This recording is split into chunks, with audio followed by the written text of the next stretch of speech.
That may be the greatest catch I've ever seen. Receivers, and this time he lost one and it's picked off.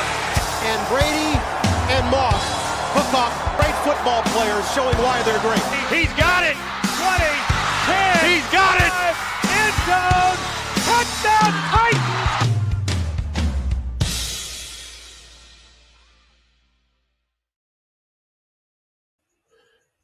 Welcome, sports fans. It's week 7 for us, week 12 in the NFL. A lot going on, a lot of injuries like usual.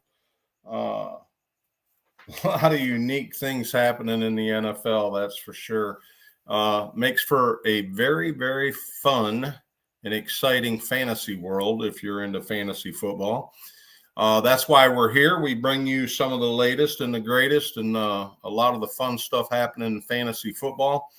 I'd like to begin the show with thanking Inner Circle Entertainment for bringing this show to you guys.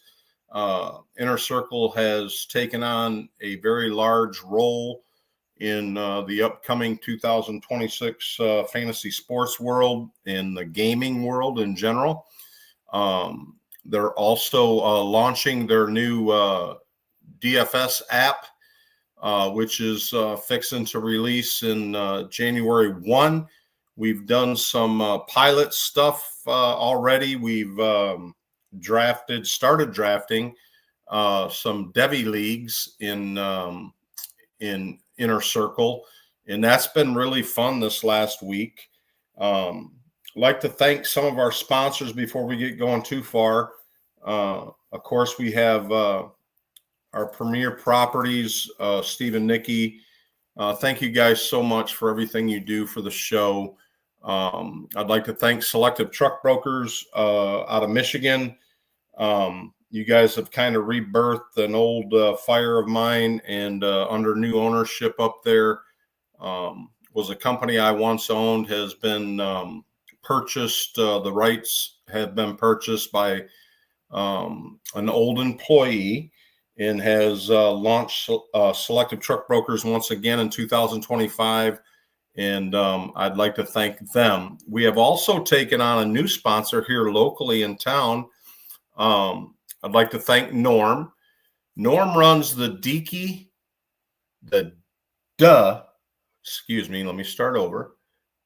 Freaky Tiki, which is it's kind of like a pontoon boat that's been turned into a tiki hut bar floating on the water. They do weekly trips out on the Gulf out here by where we live. They go out to the flats where everybody parties. We call it the flats. It's a sand bar outside of town, about a mile and a half off from the coast, where everybody hangs out. We have live bands out there. We have great sunsets, guys. Some of the best sunsets you'll ever witness. I mean, a lot of the sunsets that I've used for backgrounds and pictures, a lot of people think that they are edited or photoshopped, but they're not, guys. They're real. And, you know, I've traveled all over the United States, California, West Coast, Hawaii, been all over where everybody thinks some of the best sunsets are. And I'll tell you, some of the best sunsets I've ever witnessed are right here in Hernando Beach, Florida. So if you get a chance to come out to Hernando Beach, Florida, we're primarily a shrimping, fishing town, small community, but we have some really unique businesses that have survived through the hurricanes, and they thrive with their service and their uniqueness of what they do. And Norm does a really cool deal with the Freaky Tiki.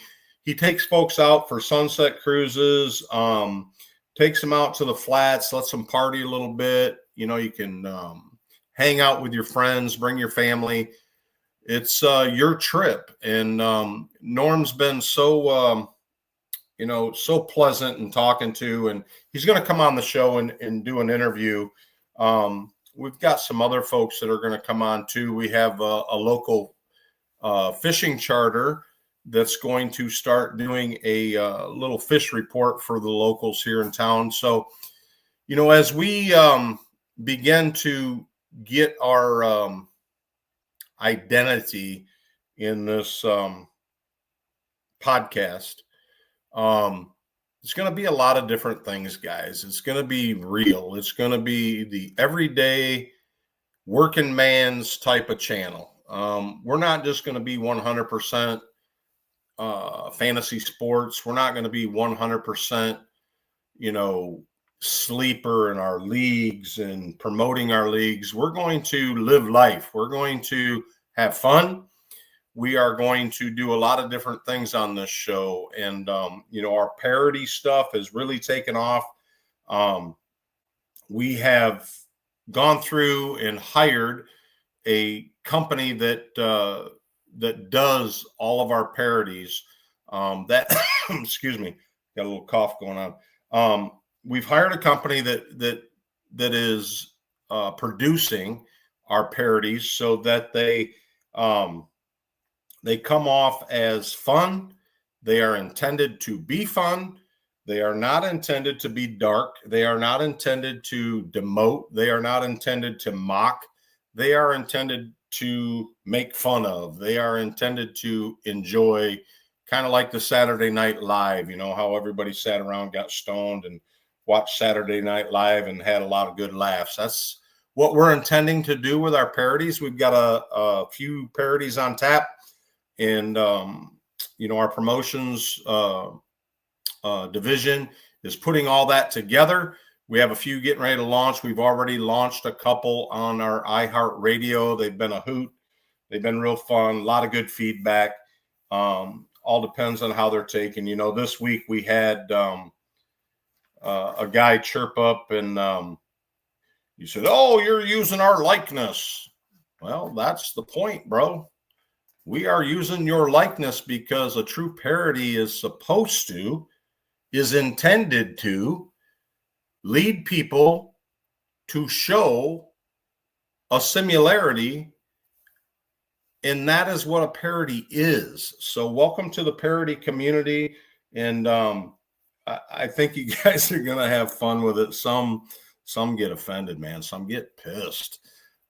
It's fun, though, and the feedback is great, and if you're lighthearted and like to have fun, you'll enjoy them. If you're the type of person that gets offended real easy, well, then you probably won't like them, but we really don't care.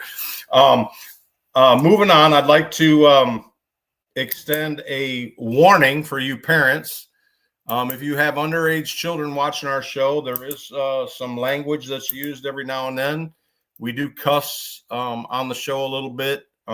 It's not intended for content, but it is reality. We are adults, and as we do the show, this is an adult show, and every now and then we do cuss. So if you have young children watching, I would suggest that they don't.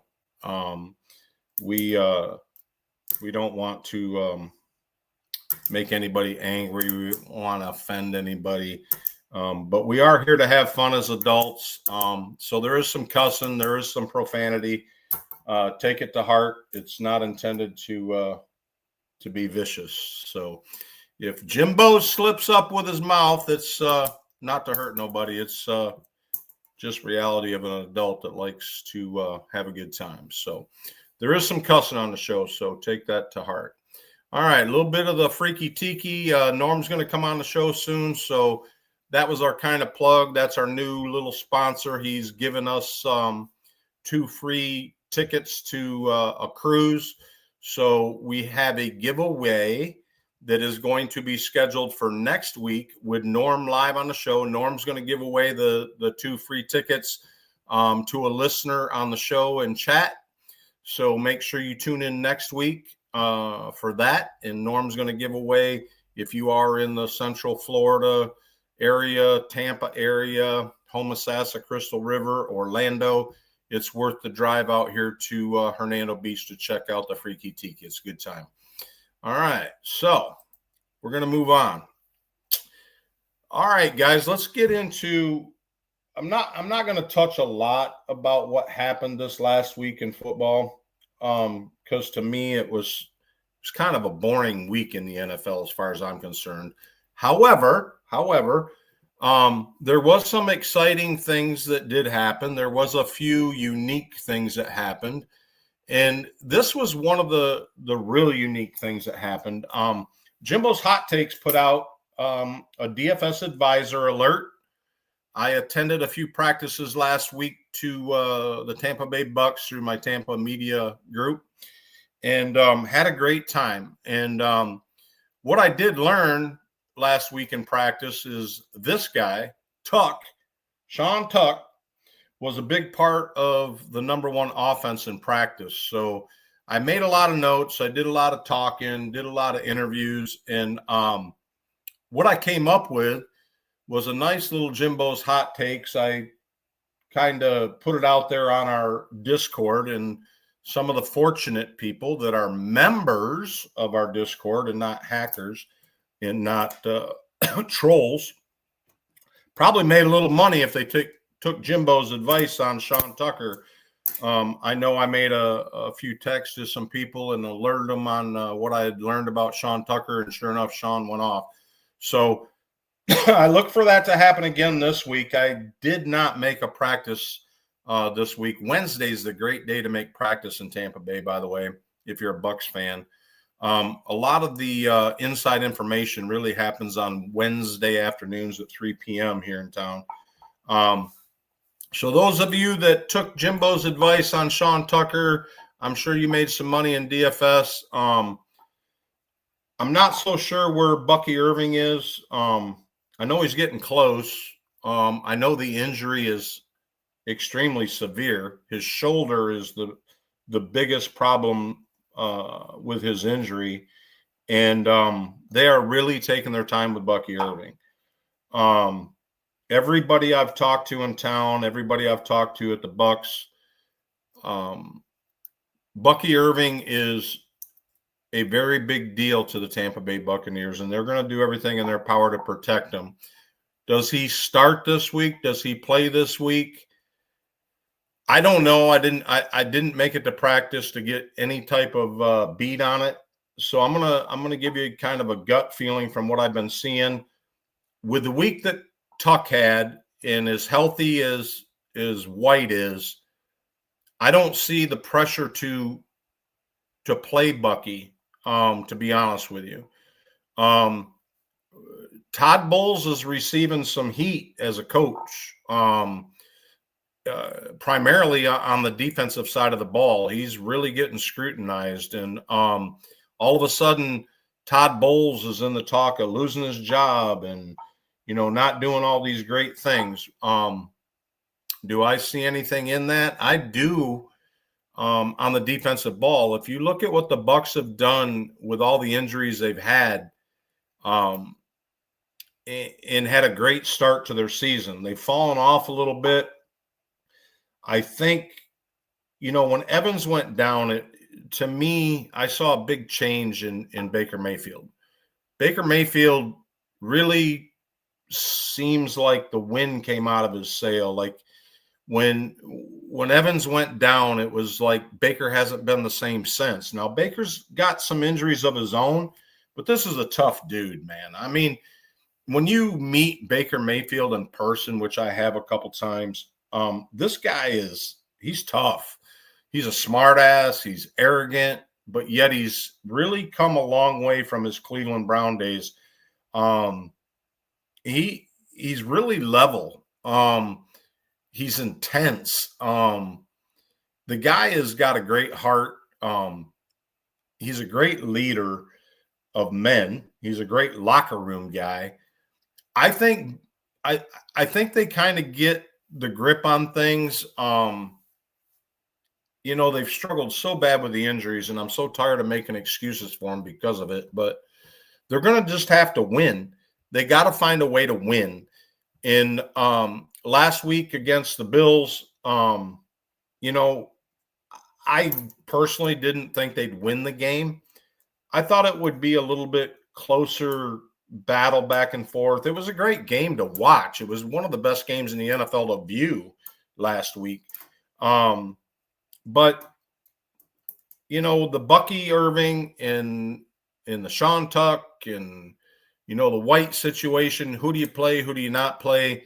I know it's getting down to the nitty-gritty. Playoffs are getting ready to start in fantasy. A lot of guillotines are going to depend on it, on what you do. I think you're going to see Tuck start. I don't think Bucky will play. That's my opinion. I could be very wrong, but I'm just going by my gut in the way I feel. I don't think Bucky's going to play.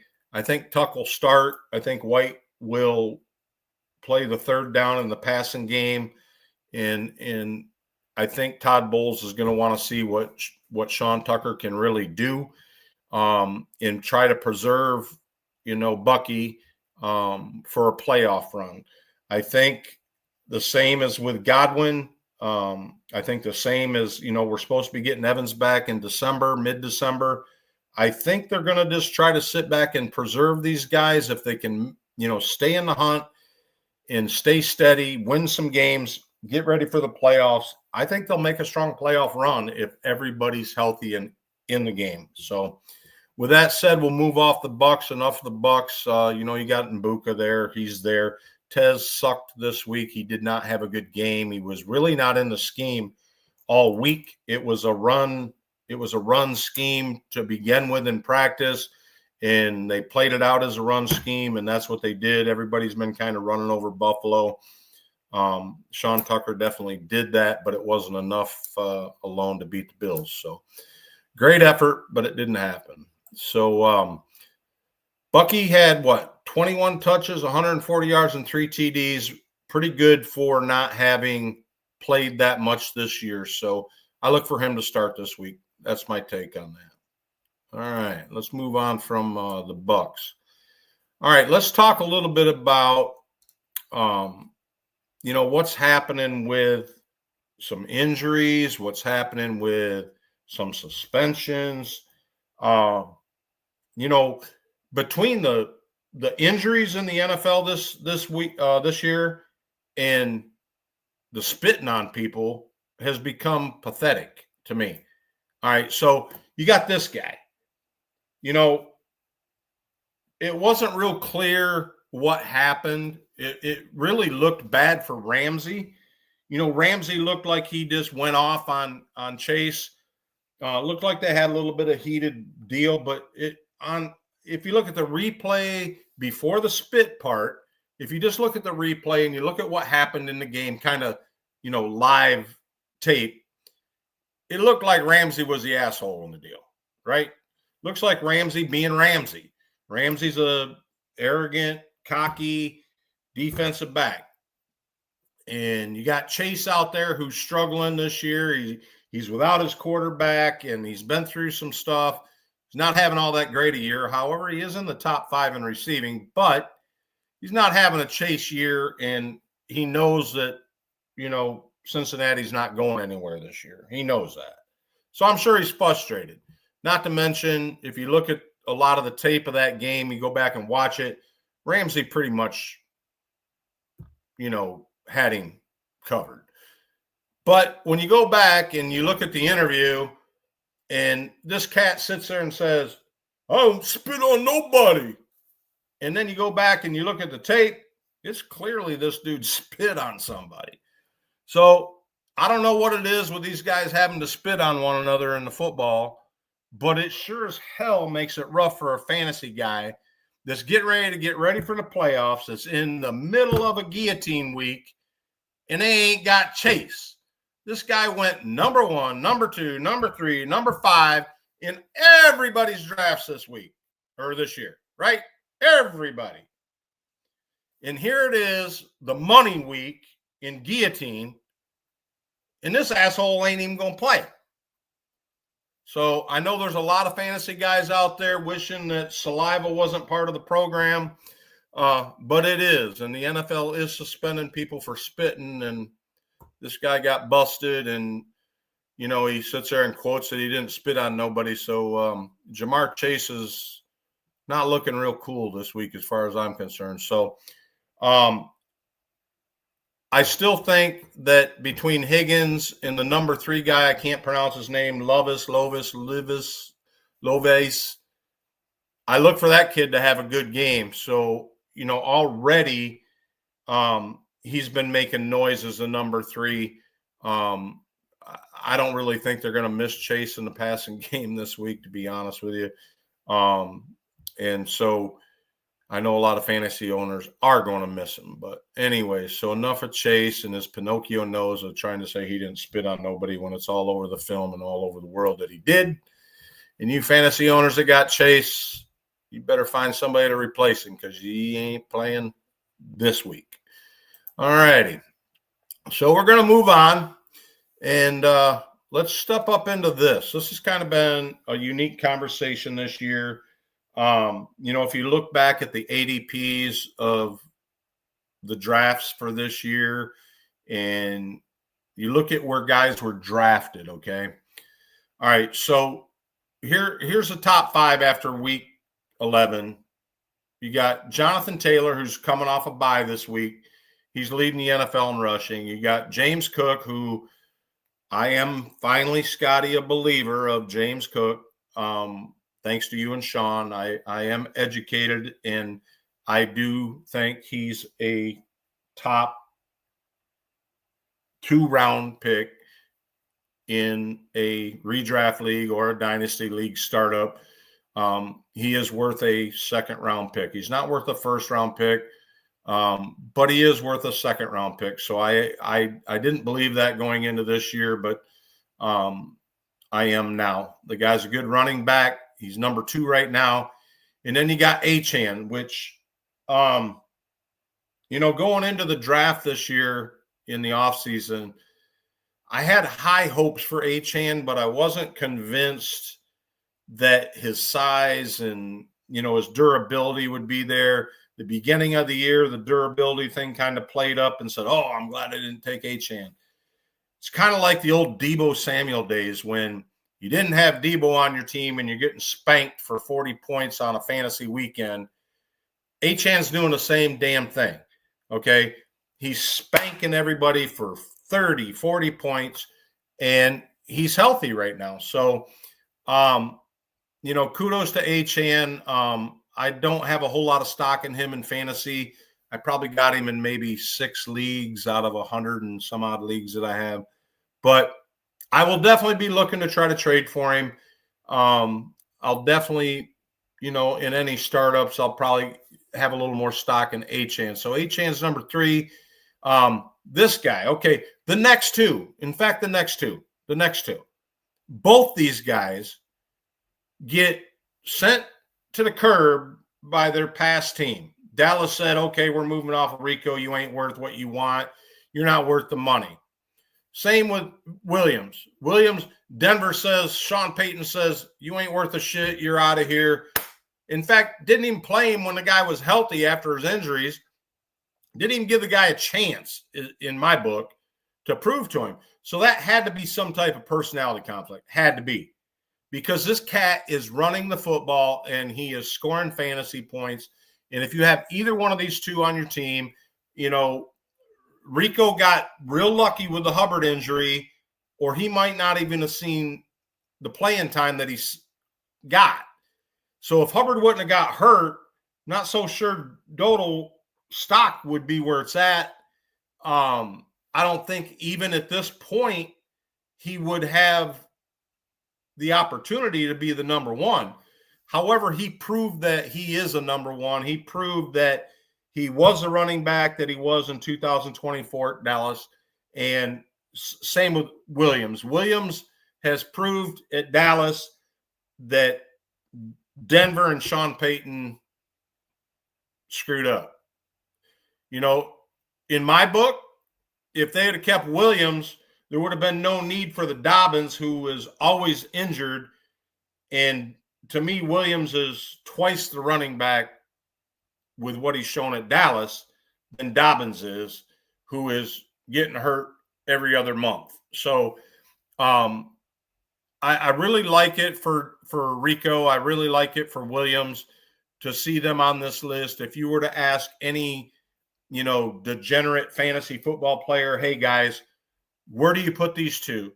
Where are they in your ADP? Where do you show them at week 12? Do you think they're possibility top 5 running back at week 12? I guarantee you that Taylor was probably in this top 5, but he damn sure wasn't number 1. Everybody would have probably had BJ Robinson up there. They would have had, Gibbs up there. They would have had a lot of other guys up there at number 1 other than Taylor. Okay. Same with Cook. Everybody would have said, well, he didn't do all that great. He's doing better. He's on, okay, we got the contract program. And, well, I don't really look for him. Okay, Cook's up there. And Cook is probably the number 1. I've always said that Josh Allen has no supporting cast. And outside of Kincaid, who is now hurt and probably getting ready to go on IR, he's not playing again this week. He's out. So all you fantasy owners that picked up Knox, thank God that you did, because I don't look for Kincaid to be back in the near future. In fact, I look for them to put him on IR. He is out already this week. So here we go into the Doodle Hubbard situation. Where do we go from here going forward, guys? It's the Rico program. He is going to be their number 1. Same with Williams. He is going to be their number 1. In fact, there's nobody even close in the backfield to be number 2. But if you would have talked ADP and you would have talked to some degenerates, you can bet Doodle and Williams were not on their radar in the top 6 rounds of drafting. And here they are in the top 5 at week 12. All right, so we're going to move on from that. You guys can put in chat. And speaking of chat, who we got in there? Okay, Scotty. Hey, Scotty. Yeah, Scotty's in chat. Nice to see you, buddy. You guys had a great show last night. I enjoyed your guys' show. As always, glad to see you guys back on the air. Loving you guys. I see Lisa's in there. Lisa, the wife, is on the road tonight working. She's got an all-nighter with one of her clients. Who else we got? Oh, yeah. Okay. Let's switch over here off the YouTube channel. Oh, not too many guys. All right. We got Judy. We got Steven. We got Alex, and that's not the Alex that everybody thinks it is. We got Alex over from the Tampa Media on our media channel. Guys, just so you know, a lot of our stuff that we're doing is kind of media linked. We have Inner Circle Entertainment, we have the DFS Advisor, we have our Tampa Media, and then we have our iHeartRadio. The iHeartRadio, guys, is really, really where Jimbo's is going to be. This YouTube show is going to get turned over to a couple of the other guys that are working for DFS Advisor, and they're going to kind of go there. And then I'm going to start a Friday night, late night show that's going to be geared towards the over-the-road trucker sports fan. It's going to be, kind of updates and keep some of these truck drivers that are out there bringing all our goods to the house and give them some sports and some fun. And going to go there with a little bit, I don't know how to put it, a little more thicker skin than most, because Jimbo's is kind of a thick skin guy. A lot of things I say, a lot of things I do tend to piss people off. And I come off kind of harsh, and I guess maybe that's from my trucking days. But so I'm going to kind of stay in a realm to where I know that I'm not going to offend too many people. I'm going to tell it like it is, like Jimbo's always does. And we'll see where it goes. And Jay's going to take off with this show, and Bryce, they're going to really, really work hard at the DFS app, which is building right now our paywall for DFS. It's going to be a lot like Prize Picks, actually, guys. We're going to do primarily just over-unders. Well, there may be some spreads thrown in there, but it's primarily going to be an over-under show. We are also going to do some parlays. And Bryce and Jay are going to be working that along with the college stuff and the Devi stuff. And I'm kind of moving more into doing some traveling and getting you guys some interviews that are coming up. And it's been a slow process, man. It's didn't take off as quickly as I thought it would. We ran into some roadblocks. We ran into some hurdles. We ran into some sarcasm. We ran into some idiots. We ran into some dictatorship bullshit. So it's been a hard road. And but however, we are survivors, and we're working through it. And we're going forward, and we're having fun, and that's the main thing. A little update too while we're talking about fun. Tailgater Deluxe is doing good. We're raising money with our charity. That's working good. We are taking this week off with Tailgater Deluxe because of the holiday. With Thanksgiving coming up, we're going to be doing some traveling. And just for an update, so we can get this all straight, next week's show is not going to air next week. We had planned a show for next week. However, we had some family issues for Thanksgiving that have kind of come up, and Lisa and I are going to be traveling. So anybody that wants to rob our house after Hurricane Helene, feel free to do so, because we ain't got shit. Shedeur Sanders, I guess, got robbed last week while he started his very first NFL football game. So it's on the air. It's out there for all you haters, all you hackers that want to rob my house. Come on in, sit down, because there ain't shit here. A lot of bare walls here at the Furlan house in Hernando Beach. But we will be out of town and traveling, so there will not be a DFS Advisor show on YouTube next week.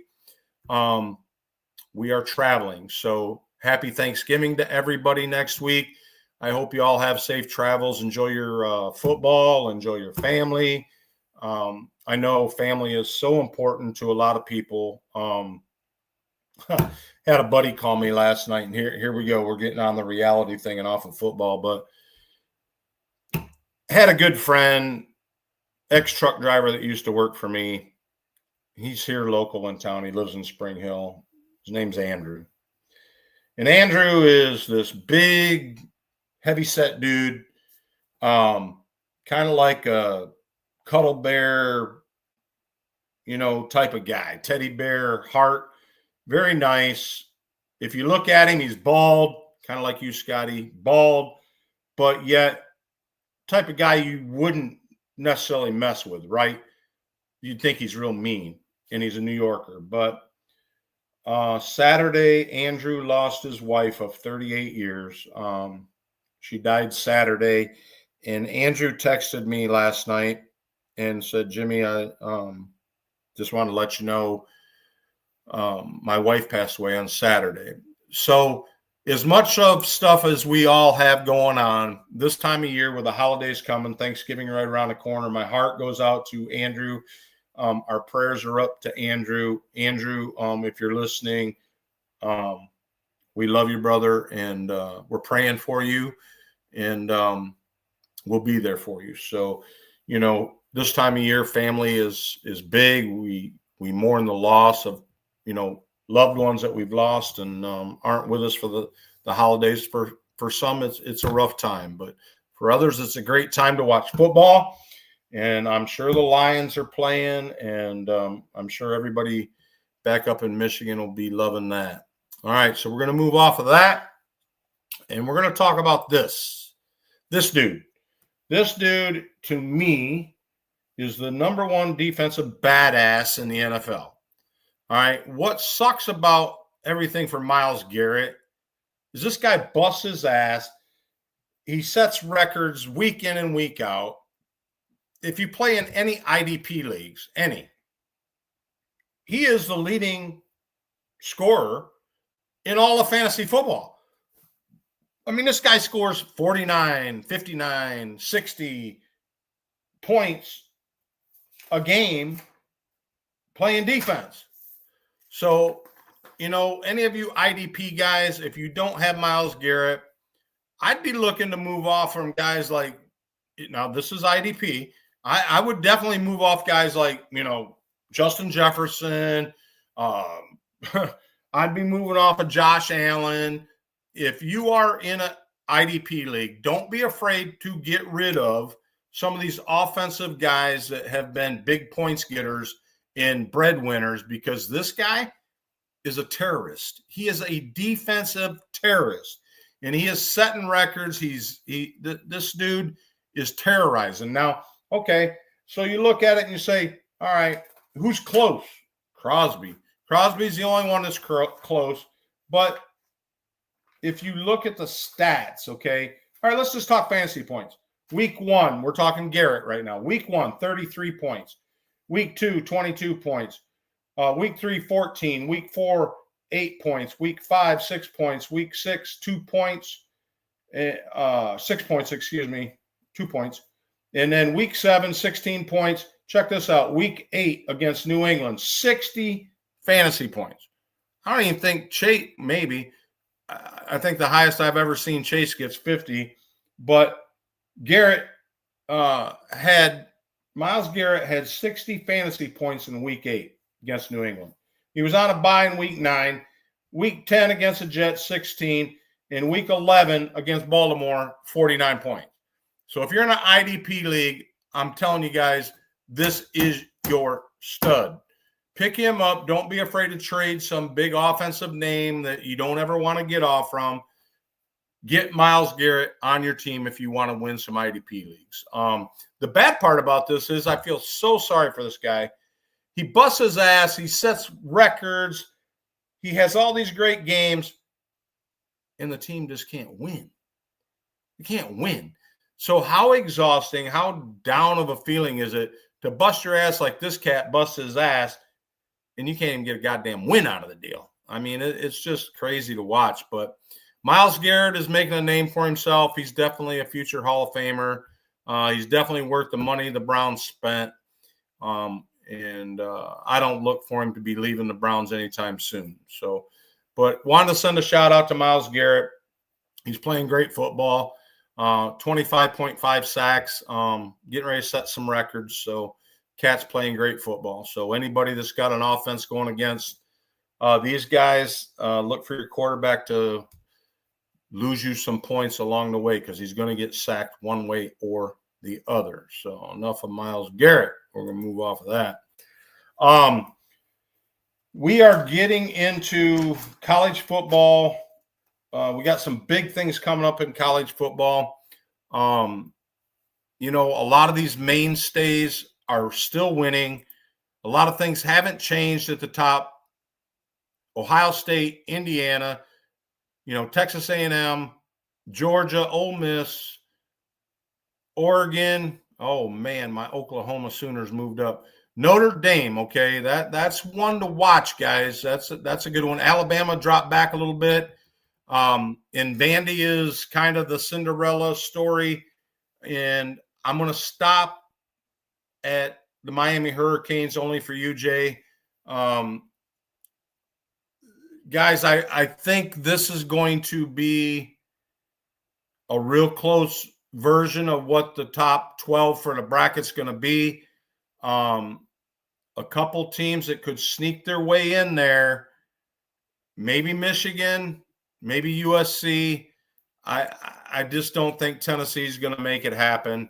BYU's playing some great football, and I don't know, man. It's just so crazy to see Ohio State and Indiana up there, because you got two Big Ten teams. Indiana coming out of nowhere, having the season they're having, no change in the top two. How does this play out? Who's your team? How do you think this new bracket's going to play out? I have no idea. This bracket, I mean, if you look at mainstream media and you say, okay, guys, you got all these talking heads talking different brackets. I don't know which one to believe, to be honest with you. I do know this. Georgia's playing good football. Ole Miss is not shabby. Notre Dame is okay. I love the Oklahoma Sooners. They're my team. But I really think the top four, in all reality, the top four to me is Ohio State, Indiana, Georgia, and Oregon. Those, to me, are the top four. Now, I don't know if any of you guys in chat want to speak up on college football, but I don't really see it going. I mean, unless a lot of stuff happens crazy, which this is college football, college sports. We know how it goes in March Madness and basketball. Anything can happen. But I really look for those four teams to kind of solidify themselves at the top: Ohio State, Indiana, Oregon, and Georgia. Those are kind of my top four. I'm praying for Oklahoma Sooners to have a good run. I'm really liking Cinderella team of Vandy. And, you know, I know Tennessee Nick, you're a good friend. I know you like Vandy too. We've had some good conversations about Vandy. But, you know, college football's happening. It's getting down there. It's getting to the fall season, getting into winter. It's going to start happening. It's going to get amped up. And with that, we got the Heisman going on. You know, all these guys are talking Heisman runners, okay? Who's in the Heisman lead? All right, well, you know, when it started off, everybody was talking about Beck at the Hurricanes in the beginning of the season, preseason. You know, had all these different things going on. This Fernando Mendoza from Indiana is for real. This kid can play football. Early on in the season, everybody was saying Julian Sayin from Ohio State. I even jumped on the Sayin train and said the guy was having a great year. He is, but I'm telling you, if you watch any college football and you're interested in the Heisman, pay attention to Mendoza. This kid, this Marcel Reed from Texas A&M, he's solid, but I just don't think he's going to be there. I think he will get invited. I think he'll be there, but I really don't have him in my top three. The kid from Vandy, I love this kid. He's Cinderella story. Again, he's going to be in the top five. He's going to get invited. And then you got these two dudes that are non-quarterbacks. Yeah, that's what sucks about football. Everybody, every award, every prestigious thing always seems to always relate back to a goddamn quarterback. I'm so sick of it. All these quarterbacks are not everything in a bag of chips. I mean, Love, the running back from Notre Dame, very, very talented kid, will probably be the number one pick, not in the whole NFL draft, but he will be the first running back taken in the NFL draft. I mean, this kid is having a great season. Everybody's loved him. We wished he would have come out last year, didn't. And then you got Smith, which my kid, Kyle Furlan up in Michigan, says this kid will be the best NFL wide receiver ever to play the game. Wide receiver from Ohio State. I think him and Love and Smith will be the two big names and the two guys that weasel their way into this Heisman invite. So already there's too many to play in the Heisman invite. So we'll see where it goes. Again, in chat, tell me who you guys think. Who you think is gonna be in the running for the Heisman? I like Smith. I don't think I don't know though. This Mendoza kid is for real. Gonna come down to records. It really is. It's gonna come down. You know what? That's kind of what really sucks on this. Is it's kind of gonna be how they play out for the BCS for the bracket. I think we'll have a lot of influence on where the Heisman goes. So enough of the Heisman. You know, it's a fun thing to watch. I really like it. It's entertaining. The suspense is great. I'd just like to see someone other than a quarterback again win it. So that's my opinion on that. You can take it or leave it. All right, so we're going to move on, and Oh, where do we go from here? Let's, what do we got here? Check this out. All right, here's your top 5 QBs in the NFL after week 11. All right, Drake May, Justin Herbert, Daniel Jones, Mahomes, and Prescott. Again, when you were drafting for all of your leagues, fantasy players, where did you have these 5 quarterbacks in your mind for draft? Okay, well, we can talk about that. Mahomes was going 110, 111, 112, 201. Okay. Justin Herbert wasn't going before Mahomes, maybe here and there, but not on a regular basis. Prescott damn sure wasn't. And Daniel Jones damn sure wasn't. And Drake May, after his year last year, he wasn't. Who would have pegged these 5 guys to have this for passing yards this point of the season? Not me. Not even one of them. I would not even have had Mahomes in the top 5. I had Baker Mayfield up there at the top. I had Josh Allen up there at the top. I had Hurts up there at the top. I had, Burrow up there at the top. I go on and on. It damn sure wasn't these 5 guys. So I don't know how you guys feel about Drake May. He's having a sensational season. I think the coaching staff, the scheme has made all the difference in New England for Drake May. Justin Herbert, I know our girl out there in California, Sierra, I know you're a Justin Herbert lover. Justin Herbert is struggling. They got spanked this week. However, Justin Herbert is making it work. He has really nobody consistent catching the football. Nobody.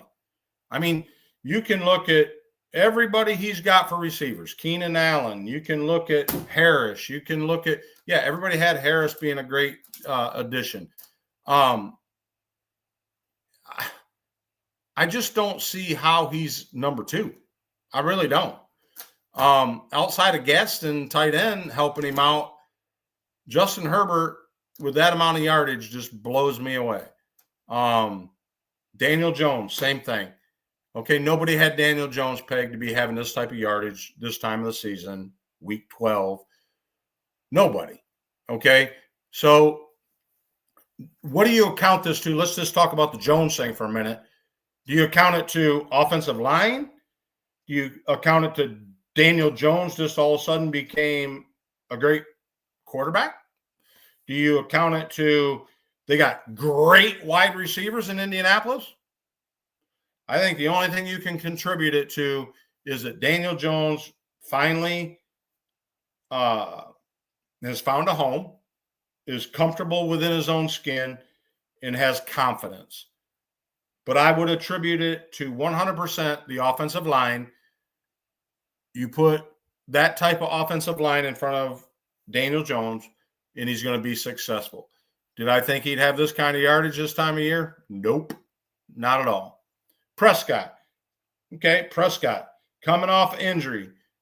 Defensive, their defensive sucked. Their offensive line is average. What do you attribute these passing yards to? CeeDee Lamb? No, he was hurt. You know who you attribute it to? The dude that came from Pittsburgh, Pickens. Now, that cat is a true number 1. Never had the opportunity to prove it in Pittsburgh, but he damn sure has had the opportunity to prove it in Dallas.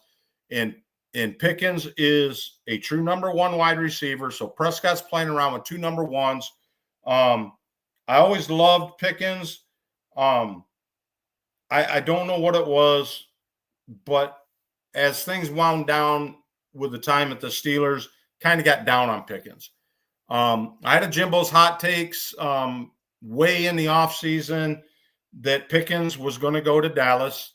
I was 100% right, which I don't get a lot of credit for being right. I get a whole lot of credit for being wrong. I get a whole lot of credit for speaking my mind, and I get a whole lot of bad press for speaking the truth. But anyways, back to Pickens. Kid he's kicking ass, taking names.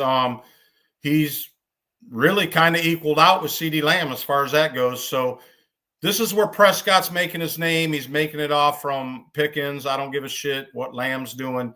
Pickens has put Prescott in this top 5. So do I look for this top 5 to be the same top 5 by playoff time? Absolutely not. I see Herbert falling out of here big time. I think May's going to fall quite a bit come playoff time with his passing, just due to not having great wide receivers. He's going to start struggling with that. Playoff football is different than regular season. I think this will fall off. Will he still be in the top 5? Probably. I don't think he'll be number 1. So we'll look and see how this plays out, but that's where we're at it after week 11 on these guys. So I don't know how you guys feel about that. And then what are you saying, Scott? Are you saying love? Oh, prayers for Andrew. Lisa got that. Looking down here at the chat. I'm not sure if Scott's wanting to talk about love or he's just saying love. But anyways, all right, let's move on to a couple other things we wanted to talk about. I don't want to be a smart ass yet. Hang on. Yeah, that's more sarcasm. Trying to back off the sarcasm, guys, because I'm actually starting to catch a little bit of heat. I got a lot of love for the sarcasm, and I got a whole lot of love for the truth. And it kind of played out. See, here I go. I'm going to get off on it. I don't give a shit.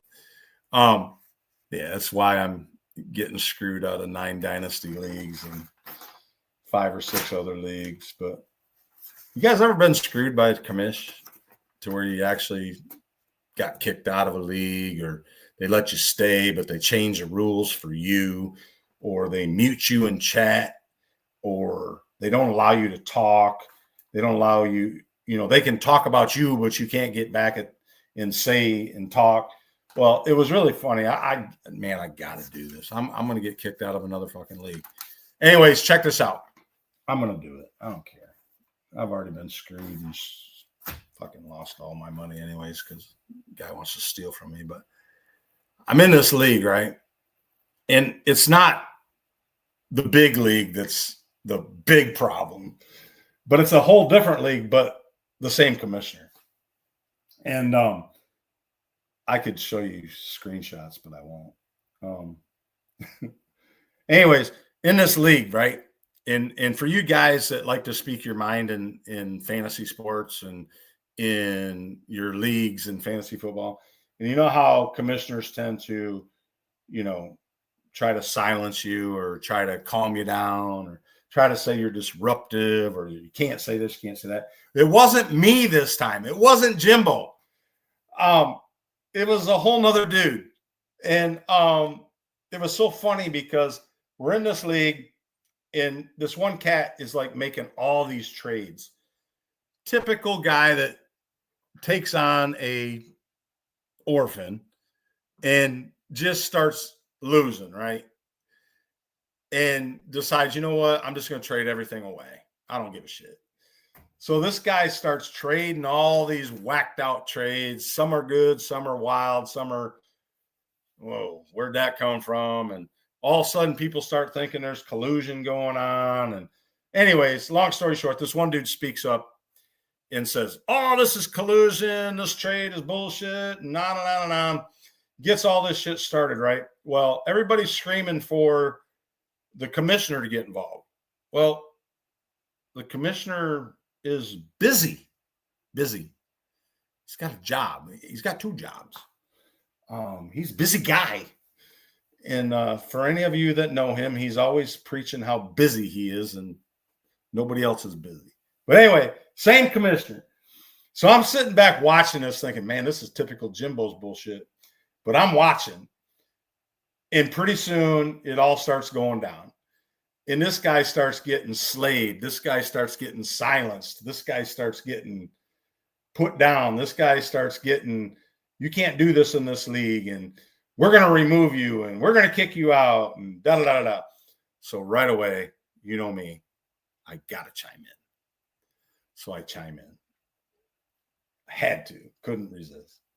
So I chime in and kind of start supporting this guy because he's getting abused somewhat like I had. And, you know, for any of you guys that have had commissioners that abuse you, you'll know what I'm talking about.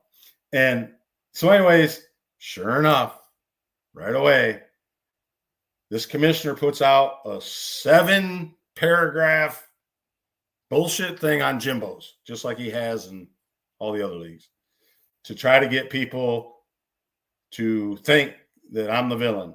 And this wasn't even me that spoke up. This wasn't even me that was bitching about the trades. This wasn't even me. However, I did say, I think you're treating this dude somewhat unfair. I think you're trying to silence this guy. I think you're treating this guy like shit. And I spoke up right away.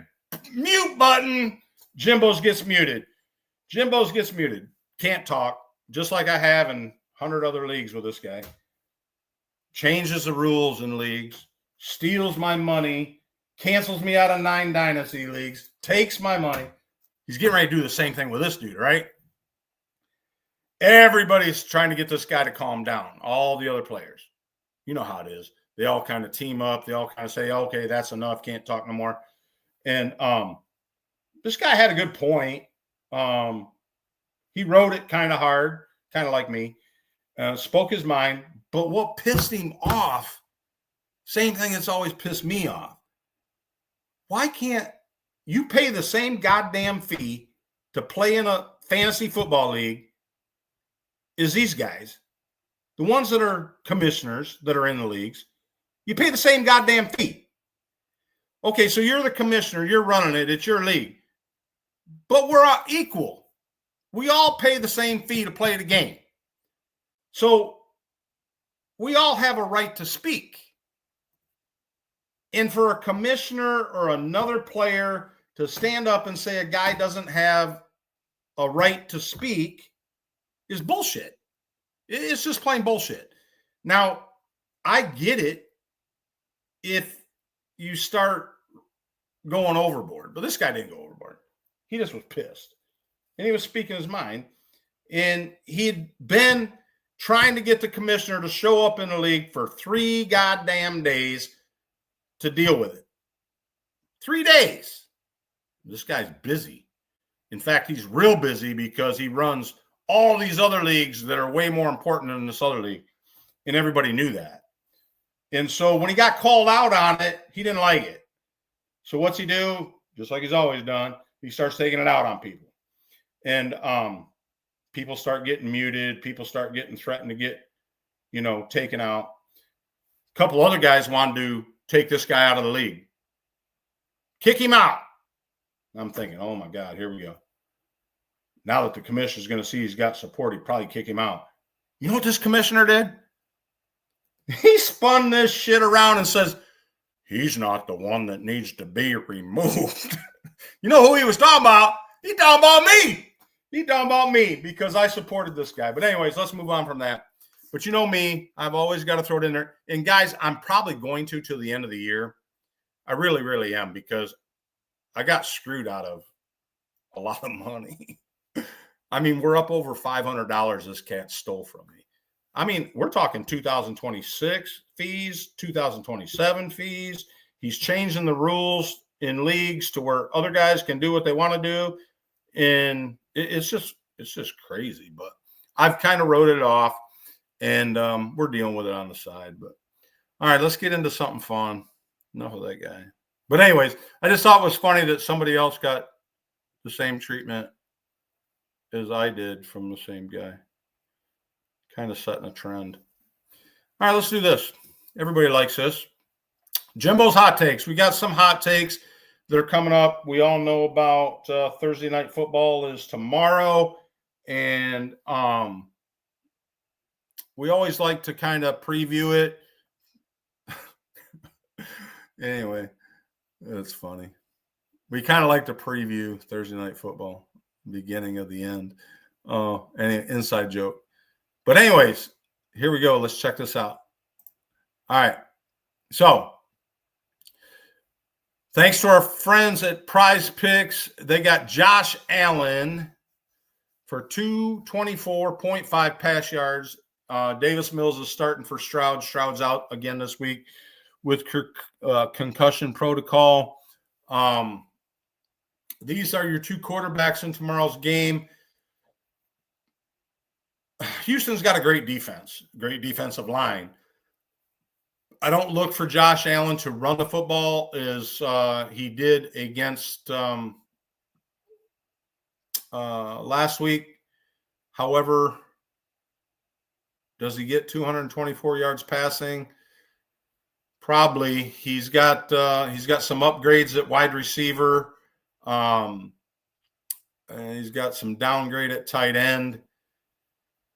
I think Cook will probably have some say in this passing game. I'm going to say Josh Allen goes over the 224, guys. I don't know what you think. I'm going to go ahead and take the over on that. And then on the Mills side, 215 yards passing. He's got the receivers to do it. He's got the defense to keep him on the football field a little bit more than average. I'm going to take both these guys on the over, guys. I don't know how you feel about it, but I'm going to go ahead and take both of them on the over on that for tomorrow night. And then we got the running game. James Cook, they got Prize Picks has got the James Cook at 73.5 rush yards and got Woody Marks, who's a starter now, the rookie, another guy that I had a Jimbo's hot takes on in the offseason and said was going to have a good year and probably be the starter before the end of the year. And another one that I was right on that I'm not getting credit for. But anyways, I'm going to toot my own horn because nobody else will. Woody Marks, 63.5. That's a big number for Woody Marks. Thing is with him, he can bust off a 20 or a 30 and, no and the Bills suck at the running game defense. Wow. See, my first initial thought is to take the under on this. So because I'm wrong a lot on these over-unders, I'm going to say Woody Marks goes over the 63. I'm going to go ahead and say Cook goes under the 73. I don't think he can get that many yards against a pretty stout defense. I think this is primarily going to be a pass game. If this included the pass and the rush yards, I'd go ahead and give it to Cook. But seeing how it's a rush only for Prize Picks on this one, I'm going to take the under for James Cook on those rush yards. I don't know what you guys think about that. If you want to throw it in chat, let me know what you think. And we will. We talked about that. And here's the other one. We're going to talk about some of the receiving. Nico Collins, to me, has been absent all year. I mean, I don't know. He had a good game this last week. Is it due to the quarterback change? Maybe. But this guy let a lot of people down. A lot of people drafted this guy in the second round of redrafts this year. Nico Collins, to me, I bet you I had him in one league out of over 100. One. I'm not a big Nico fan. I liked him at Michigan as a player, but I just don't like him as a pro. I don't think he's all that great. He's kind of proved that this year. You can blame it on whatever you want, but Nico Collins, I'm taking the under on those. He's not going to have that many yards. I do think Houston's going to have to pass the ball to stay in the game. I'll go ahead and put Dalton Schultz over the 38.5. Mills has really taken to Schultz. If you're in a 2 tight end league, I would definitely have Schultz in there as long as Mills is the quarterback. Mills is more traditional than Stroud. Stroud tends to get off, in his own world. Mills is actually more of a scheme guy. He's more of a game manager, and he likes his tight end. So I'm taking that 38.5. Any of you DFS guys that are playing DFS, I would definitely take that over if it's around 38.5. I'd definitely take that over. Shakir, I thought Shakir was going to have a big week last week, and he did not. Again, it's all about supporting cast up there in Buffalo. I can't get high on any of these goddamn receivers for the Bills. I just can't. Man, I wish they'd just go out and get a stud, and then it'd be easy. But Shakir, 43, yeah, he'll probably go over that this week because he sucked last week. So based on just that alone, and they're struggling to find where Davis fits back in. I look for Davis to kind of funny. Davis has sucked everywhere he went since he left the Bills. In fact, it's kind of like what I do with Christian Kirk. I just drop him to drop him, but that's kind of where I was at with Davis. I had so much stock in Davis because of his days at the Bills, and I just finally just gave up on the guy. He was either injured or sucked, but came right up with the Coleman being benched and played and did okay. You got the rookie Shavers playing good football. Shakir for 43. I'll go ahead and give it to him. I'll say Shakir gets over 43 on that. The prize picks got him at 43.5. Keenan Coleman. What do you think we're going to do with this guy?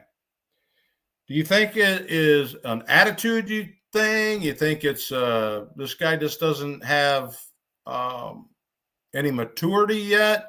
I'm not sure what it is. I think he's got a lot of great traits as a wide receiver.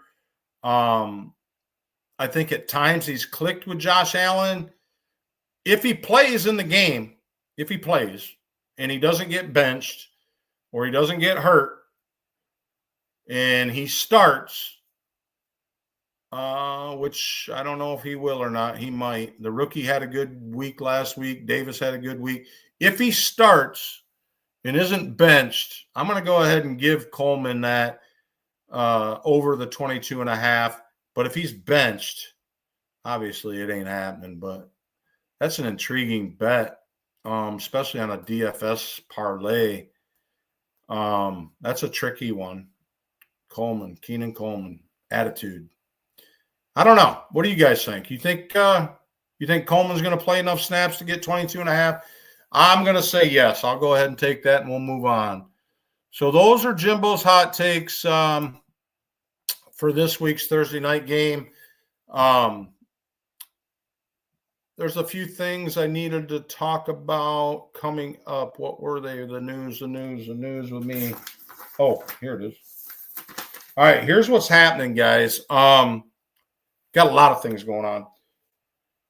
We kicked off our very first Devy draft this last weekend. It kicked off with our new Inner Circle app. It's our own app. It's our own software. I don't want to say it's a sleeper or an ESPN, but it is pretty damn close. It's kind of cool. So we're going to run all of our Devy leagues off our Inner Circle app. And the guys out of Tampa that put this together are brilliant. We went to them, and I took a lot of what, Jay and I had been kind of talking about, kind of how we've struggled with our Devy leagues that people have tried to put together either through Fantrax or through Sleeper or spreadsheets. We put it all together, and we took it to this company, and they helped us produce an app. And what's really cool about it is in the app, it's got its own paywall built into it. So we don't have to go through a League Safe. We don't have to go through a Sleeper. We don't have to go through an ESPN. It's going to be all our own in-house. And the only leagues we're going to do this with is the Devy. And the reason being is Sleeper. Now, Fantrax does, but Sleeper and ESPN do not have a way to draft Devy players, okay? They don't have a way to integrate it all together like we do by using a spreadsheet or kickers or defensive players to house our Devy. Inner Circle has put together a great software package. We kicked it off this week with our media, Tampa media, and we completed our first ever 2026 season Devy draft.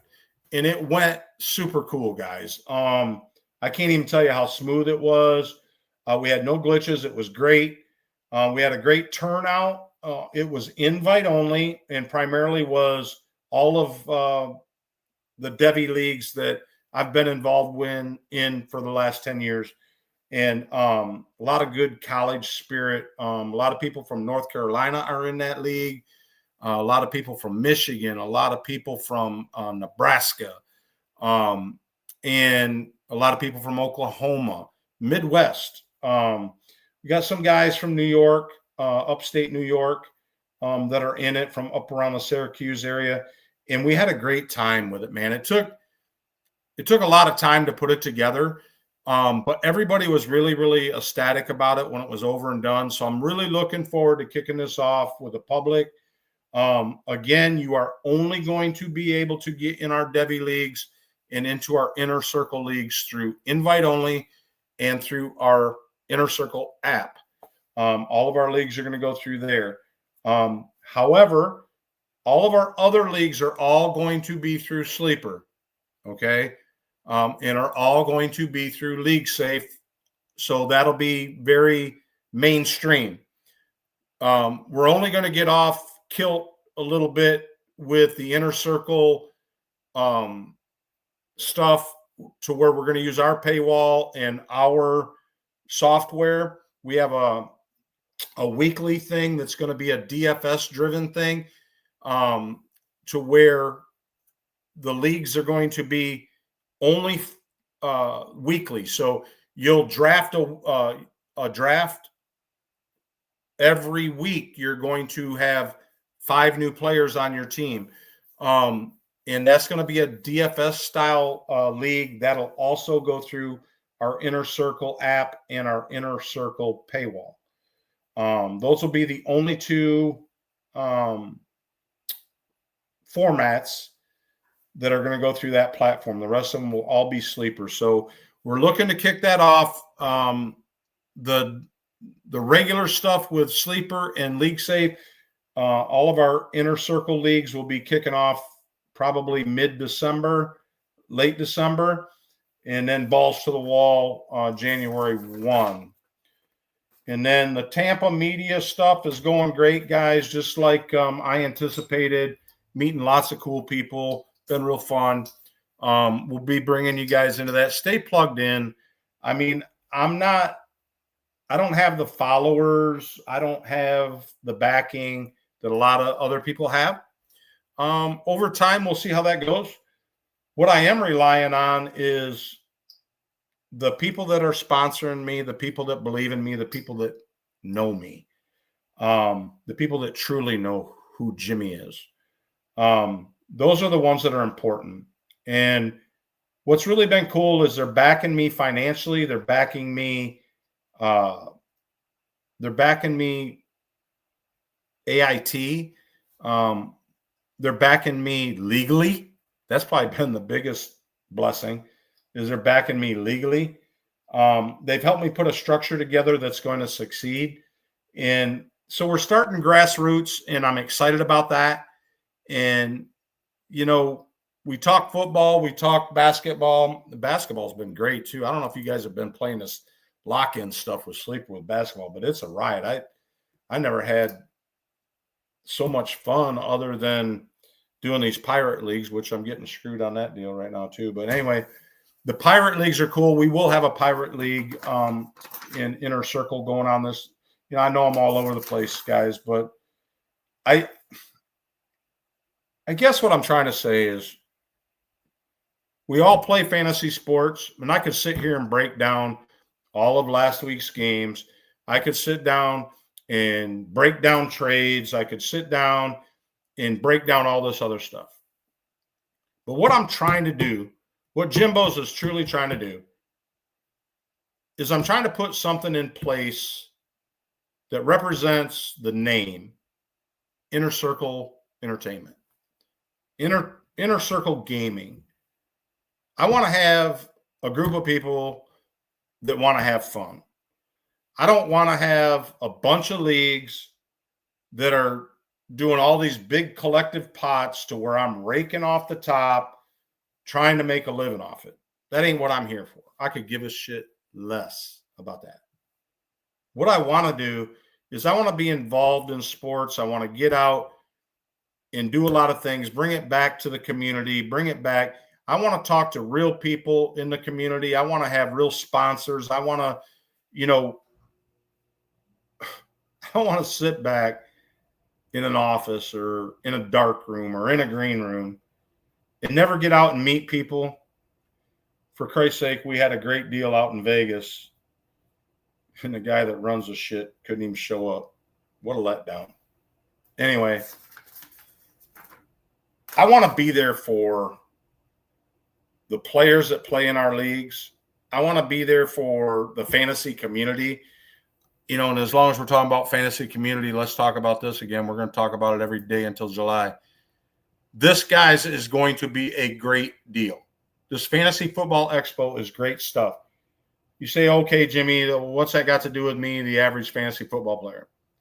Well, if you like to have a good time and you want to be around a bunch of guys that are active and degenerates like you, get involved in this because it's going to be a lot of fun. They're doing all kinds of crazy stuff. They got a Discord.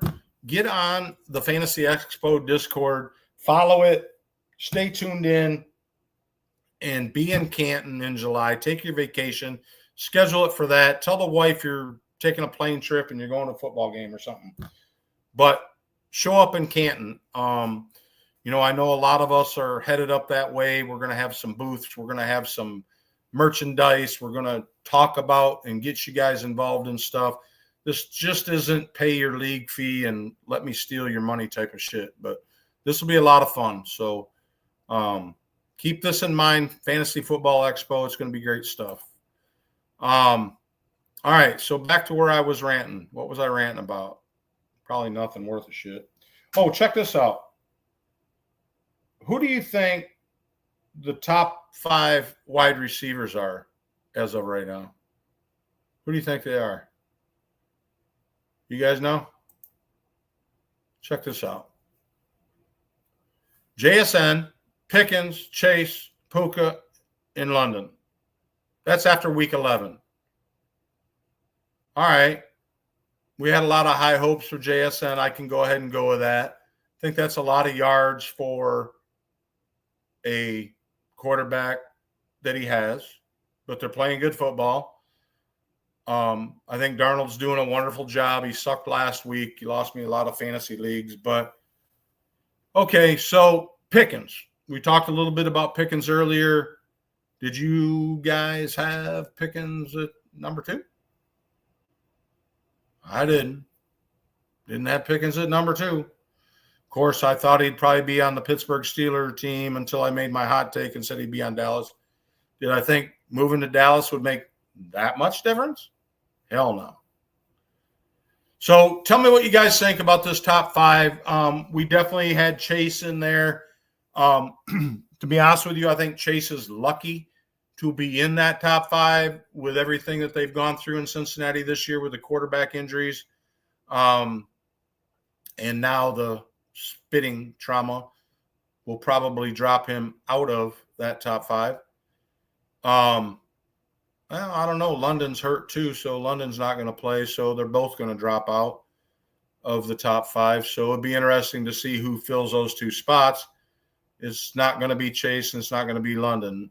London's probably not playing either this week. So Puka Nacua definitely, outside of the injury he had this year already, that's kept him out a little bit. That number should be a little higher, a little closer to JSN. But this top 5 is a little freaky deaky. Tell me what you guys think about it. I definitely had Chase there. I definitely had Puka there. JSN was possible to be in that top 5. Didn't really have him there. And I damn sure didn't have Pickens in London in the top 5. Now, London has proved his worth like everybody's thought, but here he is now injured again. Perfect timing with guillotine and, the trade deadline coming up to where nobody can trade. Going to be hard to fill his shoes. London situation, dude, I don't trust Mooney to save anything. I'm looking outside of the Atlanta wide receiver room to fill the shoes of London. Chase, I'm definitely going with a cat that I said before. The Lovish will definitely fill that without too much of a beat. He's had a good year. He'll see more targets. So JSN will continue to move along. Do I see him being the leader at the end of the year? I'll go ahead and go out on a limb and I'll say no. He won't be top wide receiver yardage-wise at the end of the year. But that's an interesting top 5 on that. I thought I'd throw that in there for you guys to look at. And then let's wrap it up. We'll go ahead and wrap it up. Batman. I don't know how many guys are superheroes, are into comics, are into this type of stuff. I was big into Batman growing up as a kid. Kind of takes me back to my roots a little bit. And so everybody's got to have a superhero, right? Everybody's got to have someone that makes them laugh, someone that takes them back to their childhood. The Joker. Now, I don't know if any of you guys can read the icon all the way up there at the top. Us guys in StreamYard, we call that the logo area. It's a logo. I don't know if you guys can read that. It's pretty small print. I'll go ahead and read it to you. Wasn't going to do this either. You know me, I always get off script. Always tell the truth. And I always say how I feel. So I'm going to go ahead and read this little quote. If y'all can't read it, I'll read it for you, because we're going to start a little series of Batman and Robin throughout the 2026 year. And we are also going to do a little bit of the Incredible Hulk.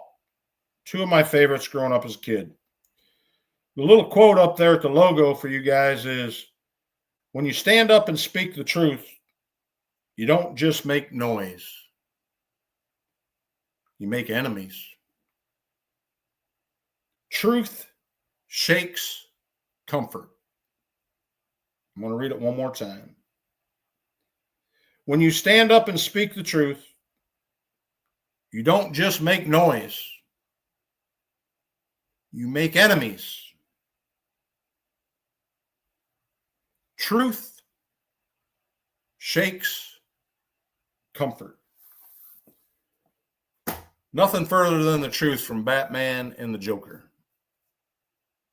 Isn't it something how you got this good and you got this evil? But what's really cool about the Joker is the reality of the Joker character. Everything the Joker always did, we always kind of related to as kind of real. Almost the truth. But anyways, you got Batman up here. Good old Batman. Always loved that show. Used to watch it every day after school coming home. But anyways, we're going to do a quote every week. It's something I wanted to do. And like I said, guys, this isn't going to be your typical sports show. This isn't going to be, there ain't going to be nothing typical about it. We're going to come here. We're going to have fun. We're going to come here. We're going to talk the truth. We're going to play fantasy football. We're going to have fantasy leagues. We're going to have fundraisers. Oh, something else I forgot to tell you.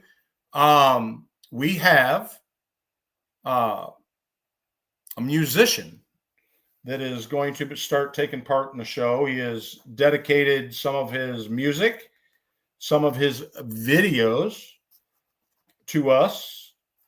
I wouldn't say he's a big name. He's a Nashville name, comes from Nashville, and has given us 100% rights to all of his stuff. That's going to be a big announcement right around Christmas. We will be partnering up with him. He's going to do a lot of videos on our stuff. He's going to release a lot of music to us exclusively to play on our show and do some bumper music stuff with. So everything's going to kind of get a little more organized as we go and not so much off the cuff like I've been doing for the last few weeks. It's going to get more and more organized, but starting this up from nothing and doing what I'm doing, I don't have the experience. I've told you guys that from day one. Didn't have the experience. I was a guest on a show. I don't know who taught me everything that they taught me. I know there's some people taking credit for what they taught me. They helped me. I don't know how much they taught me. They helped me a little bit. They left me hanging a lot because they were busy. But the ones that I'd really like to thank, I'd really like to thank Sean, and I'd really like to thank Sarah. Even though Sarah and I had our differences, Sarah did help me in the beginning. Sarah was an inspiration to me in the beginning. However, she was also the demise of why I left. But those two people did help me. Sean and Sarah helped me. So I will give them credit for that. They didn't necessarily teach me anything, but they did help me. Majority of my teaching and the majority of my education came from the Tampa media, who has taught me a lot. And going forward, Tampa media and iHeartRadio is a wonderful situation. We're going to have a lot of fun with it. So, all right, guys, I'm kind of rambling, so I'm going to get out of here. But like always, we're speaking the truth. We're doing our deal. And we'll be back next week. We're not. Remember, Thanksgiving week next week. DFS Advisor will not air on YouTube.